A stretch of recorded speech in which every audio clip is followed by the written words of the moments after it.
राजस्थान सरकार के उद्योग विभाग उप निदेशक राजेश त्यागी ने कहा कि पीएम विश्वकर्मा योजना में पंजीयन कराने वाले लाभार्थियों को रोजगार प्रशिक्षण के बाद बिना गारंटी के 3 लाख तक का लोन 2 किश्तों में दिया जाएगा।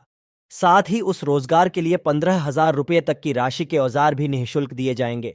उप निदेशक त्यागी ने गुरुवार को पीएम विश्वकर्मा योजना के तहत राजकीय महाविद्यालय प्रतापगढ़ के ऑडिटोरियम में आयोजित प्रशिक्षण कार्यक्रम को संबोधित करते हुए उक्त बात कही।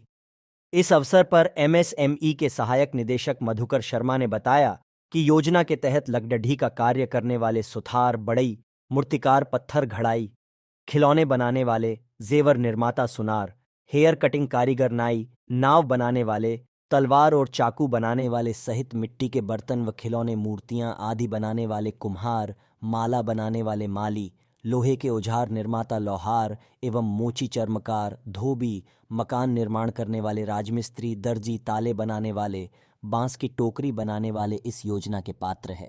इस अवसर पर कई आवेदकों का मौके पर ही निःशुल्क पंजीयन किया गया। उप निदेशक एवं जिला उद्योग महाप्रबंधक त्यागी ने यह भी कहा कि शीघ्र ही चयनित हस्तशिल्पियों, दस्तकारों एवं कारीगरों को बेसिक स्किल ट्रेनिंग दी जाएगी। प्रशिक्षण के बाद पहली किश्त के रूप में 1 लाख रुपये तक का ऋण 18 माह के लिए दिया जाएगा तथा दूसरी किश्त में 2 लाख तक का ऋण 30 माह के लिए बिना गारंटी दिया जाएगा। इसके साथ ही 15,000 रुपये तक के टूल किट भी लाभार्थियों को दिए जाएंगे। इस अवसर पर प्रजापत समाज के जिलाध्यक्ष हीरालाल प्रजापत ने अपने संबोधन में हस्तशिल्पियों का आह्वान किया कि वे प्रधानमंत्री नरेंद्र मोदी के विकसित भारत अभियान की कड़िढ़ी में शुरू हुई विश्वकर्मा योजना ज़्यादा से ज़्यादा पंजीयन करवाकर योजना में भागीदारी निभाए। जिलाध्यक्ष प्रजापत ने सभागार में मौजूद जनप्रतिनिधियों और सरपंचों से भी आग्रह किया कि आपके पास जो भी वैध आवेदन प्रमाणीकरण के लिए आवे उनका शीघ्र अतिशीघ्र निस्तारण करें ताकि प्रार्थी को सरकार की मंशा के अनुसार लाभ मिल सके। कार्यक्रम को समाज सेवी मोतीलाल जनवा ने भी संबोधित किया। देखे लक्ष्य राज सिंह सिसोदिया की 18 साल से ऊपर के सभी लोग इस आवेदन के लिए पात्र होंगे। काफ़ी लोगों का ये प्रश्न भी आता है मेरे पास कि साहब ये 45 से ऊपर के लोगों का है कि नहीं है, ये 50 से ऊपर के लिए नहीं है क्या? लेकिन ऐसा कुछ भी नहीं है। 70 साल का व्यक्ति भी यदि कोई कार्य कर रहा है, अपने व्यवसाय कर रहा है, चाहे वो सुनार का कार्य है, चाहे वो कुम्हार का कार्य है या नाई और धोबी का कार्य है, तो भी वो व्यक्ति उस कार्य में उस आवेदन के लिए एंटाइटल रखता है, पात्रता रखता है। लेकिन जैसा कि मधुकर जी ने पूर्व में बताया कि कई लोग व्यवसाय से जुड़े हुए नहीं हैं, लेकिन झूठे तथ्य पेश करके और ये बता देते हैं कि मैं सुनार का काम जानता हूँ, मैं धोबी का काम जानता हूँ। लेकिन जब आपकी ट्रेनिंग होगी तो उससे पूर्व में एक छोटा सा टेस्ट आपका लिया जाएगा, ये देखने के लिए कि आप सच में इस कार्य से जुड़े हुए हैं या आप झूठे दस्तावेज प्रस्तुत करके। जागरूकता का भाव मैं नहीं मान सकता, क्योंकि जागरूक इस स्कीम के बारे में बहुत अखबारों में और बहुत मीडिया में सब जगह आ रहा है और जीएम साहब भी बहुत प्रयत्न कर रहे हैं, हमको पता है, दिन रात एक कर रहे हैं इस कार्य के लिए। इनके पास स्टाफ भी कम है, फिर भी आप देखिए या कितनी एप्लीकेशन आप फॉरवर्ड कर रहे हैं। अब देखिए सरकारी तंत्र आपके साथ पूरी तरीके से साथ है, राज्य सरकार का, केंद्र सरकार का, फिर भी आप इसमें आवेदन नहीं कर रहे हैं तो मैं ये कहता हूँ ये अच्छी चीज़ नहीं है।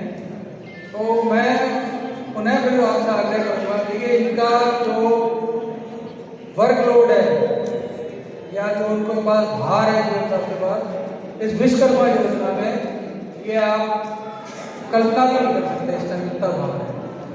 क्यों भार क्यों है?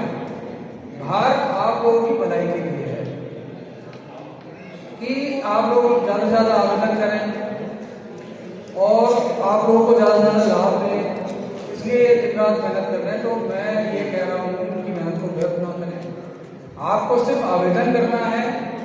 इनके स्तर पर तो बहुत कार्य होते हैं, उनकी तो आप कल्पना नहीं कर पाएंगे, लेकिन आवेदन तो आप कर ही सकते हैं ना।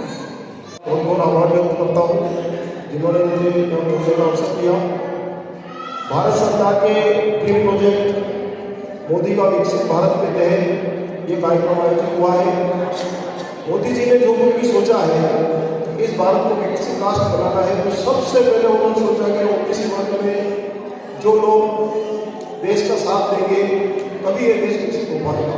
और उसी के तहत जहाँ तक मेरा मानना है, हालांकि मोदी जी की सोच तो बहुत बड़ी है, लेकिन जहाँ तक मेरा मानना है कि उन्होंने जरूर सोचा होगा उस वर्ग के लिए जो दिहाड़ी मजदूर करता है, जो घर का निजी रोजगार चलाता है, जिसमें कारपेंटर है, सुधार है, कुम्हार है, बनाने वाले, सिलाई करने वाले, नाई, ये इन सबके सहयोग के बिना भारत विकसित नहीं। क्योंकि सरपंच सबसे महत्वपूर्ण कड़ी है। सरपंच, पटवारी, ग्राम विकास अधिकारी, इन्होंने जो लिख दिया है उसको कभी कलेक्टर में साफ नहीं काटते। ये बात इसको आप अच्छी तरह समझते हो। इसलिए मेरा इनसे विनम्र आग्रह है कि जितने भी फॉर्म आपके पास आए 1 मिनट का विलम्ब नहीं करें, तुरंत आप उसको फॉरवर्ड करें ताकि उस व्यक्ति को, वो आपका ही व्यक्ति है, आपके गाँव का निवासी है, दिन रात आप उससे मिलते हैं, उसी का काम करने के लिए आपको कहीं कोई एतराज वाली बात है भी नहीं। वैसे हालांकि जहाँ तक मुझे अंदाज है किसी टेक्निकल कारण की वजह से रुका होगा, आप जानबूझ के नहीं रोकते, रुकता तो मैं भी समझता हूँ, मैं आप लोगों के साथ रोक देता हूँ, तो ये सब मामले हैं। लेकिन फिर भी यथासंभव जितना संभव हो आप उनकी सहायता करें, क्योंकि ये एक ऐसा वर्ग है जो कि मुख्य धारा में आज की तारीख में नहीं है। इनके लिए पहली बार किसी ने सोचा है। आपको जिसके पास जमीन जायदाद है, व्यापार है, जिसके पास बहुत सारी संपत्ति है, बहुत सारी जमीन है, उनको एक पाँव पर खड़ा नोट देने के लिए मेरी तेरी जमीन गिरवे रख दे, गिरवे रख दे, हम दे देंगे। अभी यहाँ बोलने से पहले कुछ समय पहले मेरी त्यागी साहब से बात हुई, उन्होंने कहा कि आपकी गारंटी भी सरकार दे रही है, आपको कोई गारंटी नहीं देना, बिना गारंटी का आपको लोन मिलेगा, लोन किट्स मिलेगा, जो भी मिलेगा, आपका व्यापार व्यवसाय जो भी आप करते हो, जो भी आप निर्माण करते हो, आप विश्व के निर्माता हो, आप अपनी शक्ति को पहचानो। सरकार ने आपकी शक्ति को पहचान लिया है। इसी बात के साथ मैं अपनी वाणी को विराम देता हूँ। भारत माता की। प्रधानमंत्री नरेंद्र मोदी के ड्रीम प्रोजेक्ट विश्वकर्मा योजना के तहत आज हमारे साथ मौजूद हैं डिप्टी डायरेक्टर माननीय त्यागी साहब उद्योग विभाग से। हम इनसे जानना चाहते हैं कि आप जो विश्वकर्मा योजना है इस विषय में विकसित भारत की जो कड़ी है उसमें किस तरह से ओबीसी वर्ग का लाभ हो, किस किस योजनाओं में किस तरह से लाभ हो, और आज जो प्रशिक्षण आयोजित किया जा रहा है इस विषय में इनका क्या कहना है। माननीय त्यागी साहब डिप्टी डायरेक्टर उद्योग विभाग। माननीय प्रधानमंत्री जी की ये बहुत अच्छी योजना है। इतिहास में इस तरह की योजना पहले बार लॉन्च की गई है। ये योजना हस्तशिल्पियों के लिए, कारीगरों के लिए, हाथ से काम करने वाले लोगों के, उनको उनका आर्थिक स्तर कैसे ऊंचा किया जाए, उनको क्या आर्थिक मदद की जाए ताकि उनका जो लेवल है वो समाज में ऊंचा आ जाए।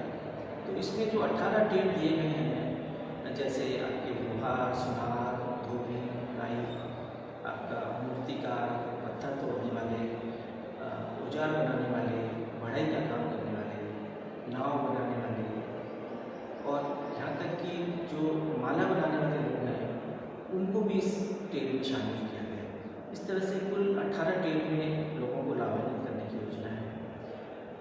और सबसे बड़ी बात है कि उनके व्यवसाय से संबंधित जो टूल किट है उसको 15,000 रुपये तक का टूल किट उनको मुफ्त दिया जाएगा। तत्पश्चात 1 लाख रुपये का उनको ऋण प्रथम किस्त में दिया जाएगा, जिसके बैंक द्वारा 5% ब्याज दिया जाएगा, और जिसे 1 साल 18 माह में प्रथम किस्त आपको पूरे में पुनः करना है।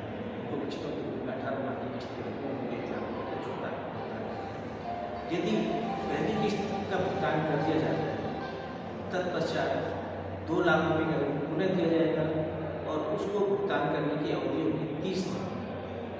इस तरह से 48 माह में आपको 3 लाख रुपये का भुगतान करना है, ताकि आपके ऊपर ज़्यादा वजन ना बढ़े, धीरे धीरे आप किस्तें चुका सकें।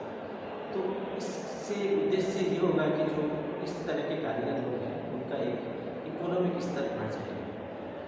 फिर भी यदि उनको लगता है कि हमें बैंक से और ऋण चाहिए तो हमारी योजनाएँ और बहुत सारी योजनाएँ भारत सरकार की, राज्य सरकार की है, उसमें भी हम उनको लाभान्वित करेंगे। फिलहाल यही योजना है और 5 दिन के ट्रेनिंग प्रोग्राम में जो हम प्रशिक्षण को देंगे उसमें प्रतिदिन 500 रुपये का स्टाइफंड भी दिया जाएगा।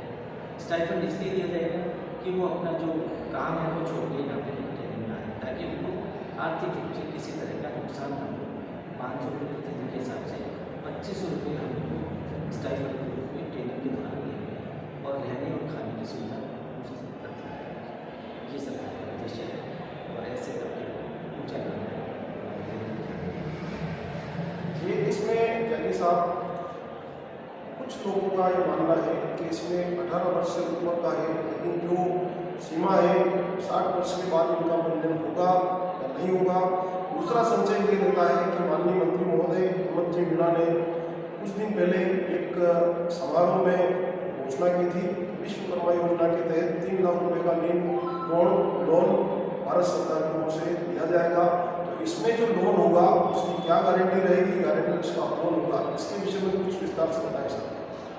देखिए, इसमें जो मिनिमम एज है वो 18 वर्ष है और 18 वर्ष से ऊपर की कोई एज का इसमें क्राइटेरिया नहीं है। 60 साल का व्यक्ति, 70 साल का व्यक्ति, 75 साल का व्यक्ति, जो भी व्यक्ति इस कार्य में लिप्त है और काम कर रहा है वो इस योजना के लिए पात्रता रखता है। पहली तो ये बात है। दूसरी ये कि चूँकि ऐसा तबके के पास कोलेटरल की कोई सुविधा नहीं होती है, उसको बैंक गारंटी की कोई सुविधा नहीं होती, तो इस स्कीम में, इस योजना में भारत सरकार गारंटी दे रही है। कोलेटरल भारत सरकार देगी, आप बैंक उनसे कोई गारंटी नहीं मांगेगा, किसी भी तरह की ऋण के संबंध में कोई गारंटी नहीं मांगेगा, बिना गारंटी का ऋण कर सकते हैं। और इसमें इसकी कोई सीमा नहीं है। नीचे की एज है 18 वर्ष। 18 वर्ष के बाद वो आदमी यदि काम करता है और चलने फिरने लायक है और करने लायक है, सक्षम है, तो वो इसके लिए पात्रता रखेगा। दूसरा क्वेश्चन ये है सर, जिस परिवार में मुखिया की मृत्यु हो चुकी है या जिस परिवार में पुरुष सदस्य आजीविका कमाने वाला था लेकिन वो नहीं रहा, तो उस परिवार में अगर कोई 18 साल से ऊपर का बालक नहीं है, बालिका नहीं है, उस स्थिति में पंजीयन किसका किया जा सकता है? क्या उनकी धर्मपत्नी का पंजीयन हो सकता है या उनकी बहन या उसके परिवार में अन्य कोई भी बड़ा जो व्यक्ति हो उनका पंजीयन हो सकता है? बिल्कुल आपने सही कहा। इसमें जैसे मैंने बताया कि उम्र की कोई सीमा नहीं है।